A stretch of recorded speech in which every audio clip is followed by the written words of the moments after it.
siya ay nagbayad sa ating kasalanan. Kasi yun ang number one na kailangan intindihan natin. Si Jesus ay namatay. So yun ay ang importante na buhay ang ating tagapagligtas. Kasi ipagligtas nyo, si Jesus ay ilulubog kayo sa tubig, doon ay nakikita kayo ng si Jesus ay namatay at sinilihing. Okay? Pagkatapos naman, nung iaahwa kayo sa tubig, nakikisa kayo na si Jesus ay nabuhay na muli. Yun ang yun. Kailangan maintindihan nyo bakit mo itong ginagawa yun. Hindi lamang ritual yun, yun ang inyong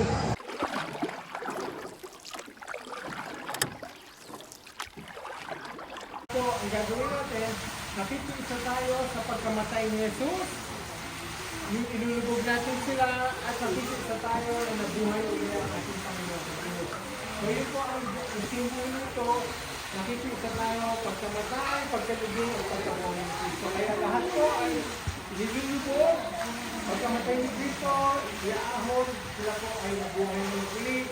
Sila ay nalinis na sa kanilang kasalanan. Tutulungan po sila ng Panginoon, sila po ay makaiwas na sa kasalanan at mamuhay ng tama po. Okay. Makinig.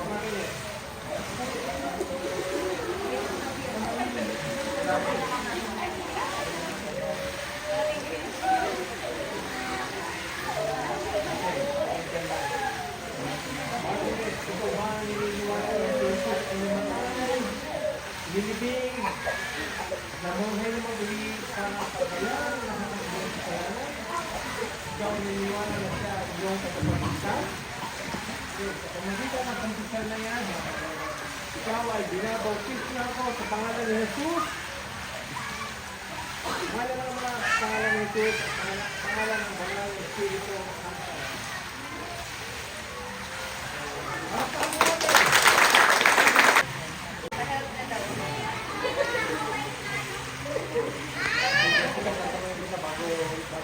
Naniniwala ka na si Jesus, yung tagapagligtas siya, umatay ka ng kasalanan.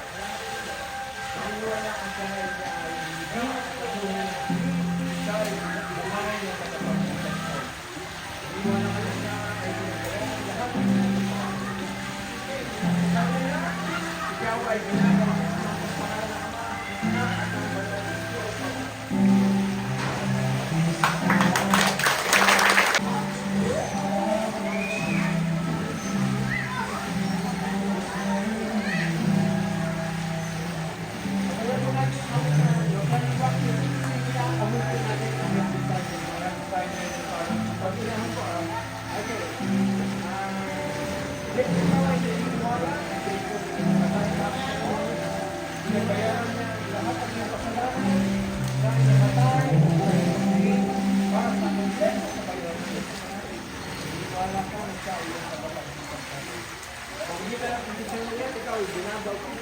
pangalan ng Ama, ng Anak at ng Banal na Espiritu.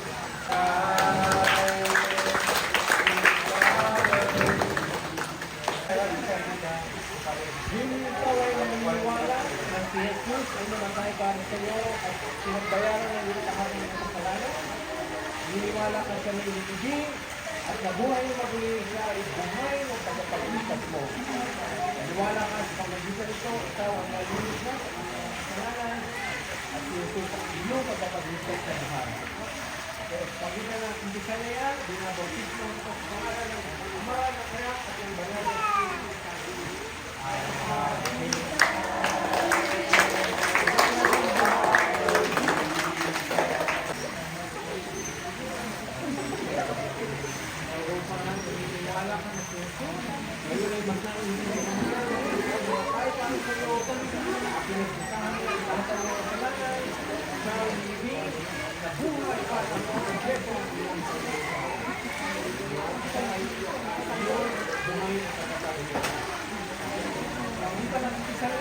Binabautis mo ako sa pangalan ng Ama, ng Anak at ng Espiritu Santo.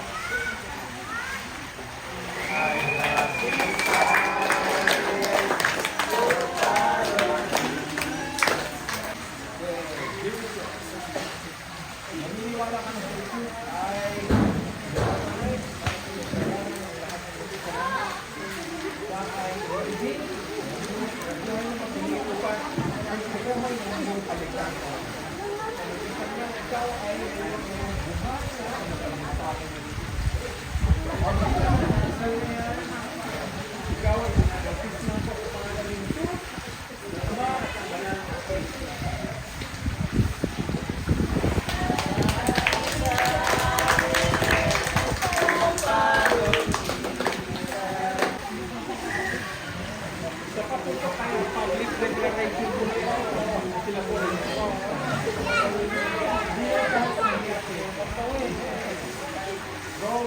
Liwanag,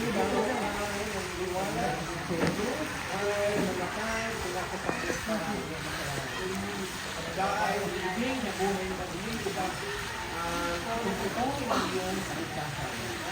Kaya ngayon, ikaw ay buhay na kaligtasan. Hindi ka naman kaligtasan. Ikaw ay binabasa mo ng pangalan ng Ama, ng Anak, at ng Espiritu Santo.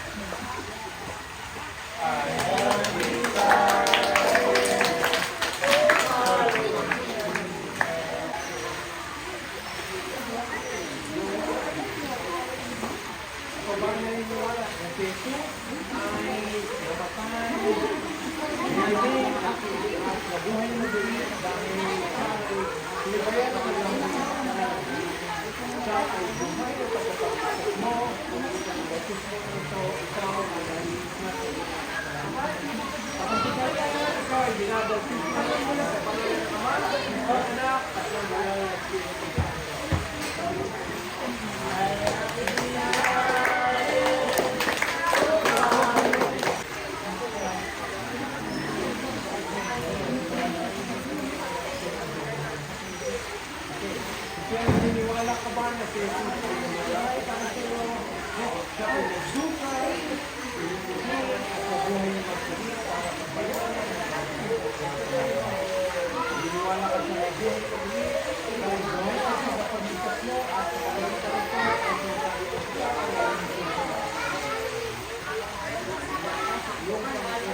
sa kumpisal na yan, ikaw binabautis mo ako sa pangalan ng Ama, ng Anak, at ng Espiritu Santo.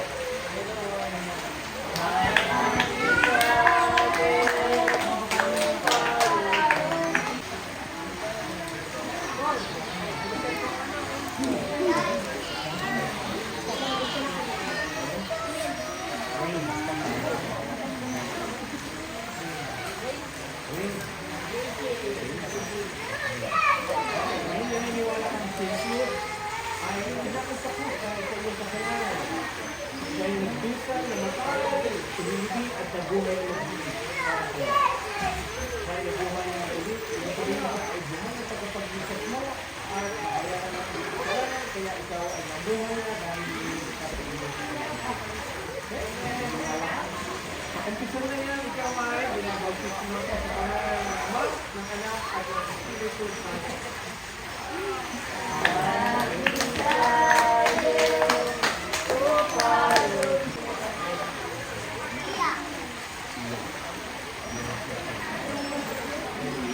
Ikaw ba ay naniniwala na si Jesus ay pinakasakit para sa kasalanan mo? Kaya siyang inamatay para pagkasahan sa bayaran ng iyong kasalanan. At siya ay niligid at nabuhay na mag-ulit. Ngayon ay buhay na pagkapag-isip mo. Kaya ngayon ikaw ay binabautis mo, ibig sabihin nalinis ka sa iyong kasalanan. So pag tinatag mo, nabuhay ka, nalinis, iwasan ang mga so ikaw, magitan ng physical na yan, ikaw ay binabautis mo ako sa pangalan ng Ama, ng Anak, at ng Banal na Espiritu Santo.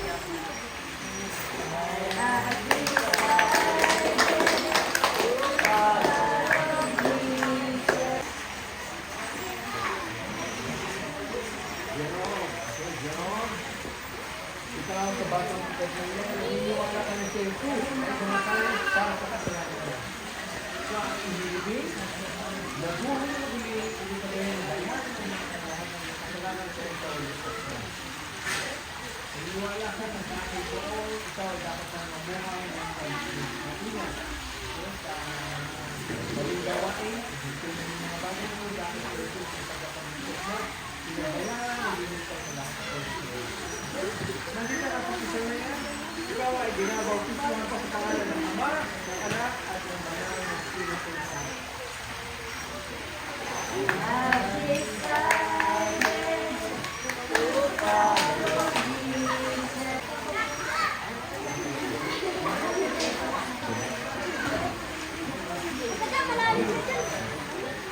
James, ikaw ba'y naniniwala na Jesus ay namatay para sa iyong kasalanan?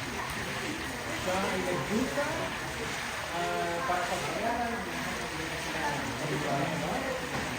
Siya ay namatay at mabuhay at hindi ko na ikaw ligtas na kung ano ang ipalitan dahil buhay.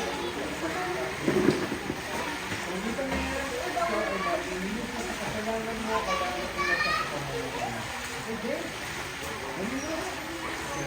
Sa isang na yan, ikaw ay binabaptis mo namin sa pangalan ng Ama, ng Anak at ng Banal na Espiritu.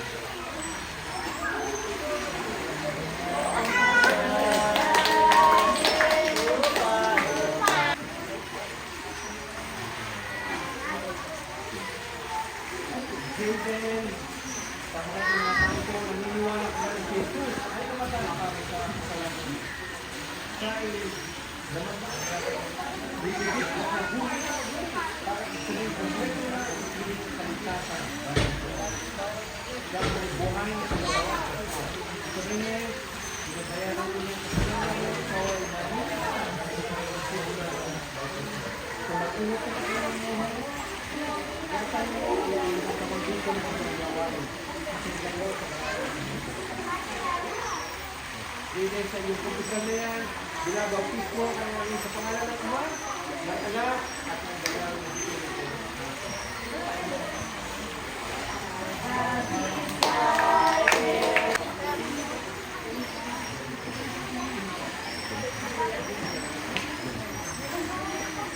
Sir, sa harap nito, tinatanong mo na yan, ikaw ba ay naniniwala ng Jesus o namatay para sa kasalanan? Siya ay ibigay at nabuhay sa Diyos. Ibig sabihin ng lahat ng kasalanan ng anak ay kasalanan. Ibig sabihin ng Jesus ay kanya-kanyang mo nagpapagamal o nagpapagamal. Kaya ikaw ay narinis ka, yung mga kasalanan, narinis na ito, ikaw ay narinis na. Kapag ingatan mo, yung sa buhay, ay nagkata yung gagawin. Ang gagawin mo. Sige, salamat. Kasi kung hindi ka nakumpisa ka yan, ikaw ay binabautis mo ako sa pangalan ng Ama, ng Anak, at ng Banal na Espiritu.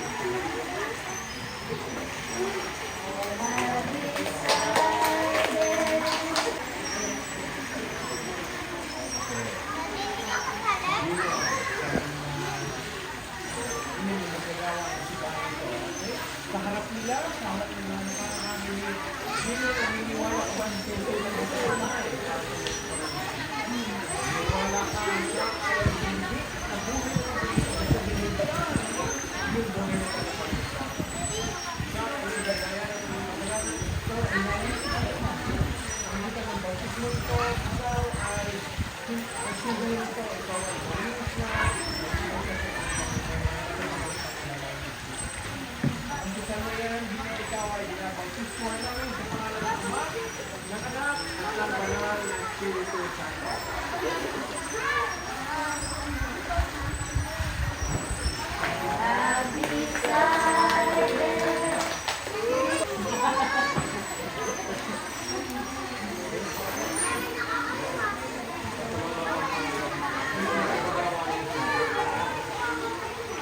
Mark, sa harap nila, ipabilig mo sa kanyang sagot ng Panginoon. Naniniwala ka ba na si Jesus ay namatay para sa iyong mga kasalanan? Naniniwala ka ba na siya ay inibig at nabuhay na uli para sa iyong mga kasalanan? Naniniwala ka na sa pamamagitan ng kanyang pagpamatay, pagkabuhay, nalinis na ang lahat ng kasalanan. Kaya ikaw, Mark, ay nabuhay na sa mga Jesus, ikaw ay sumunod sa iyong utos, ingatan mo ang iyong pamumuhay, ikaw ay nalinis na at patuloy mong pagpapasalitin sa Diyos.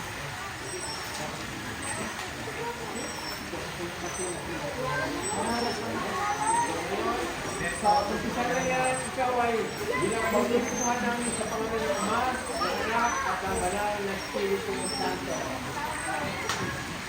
Ikaw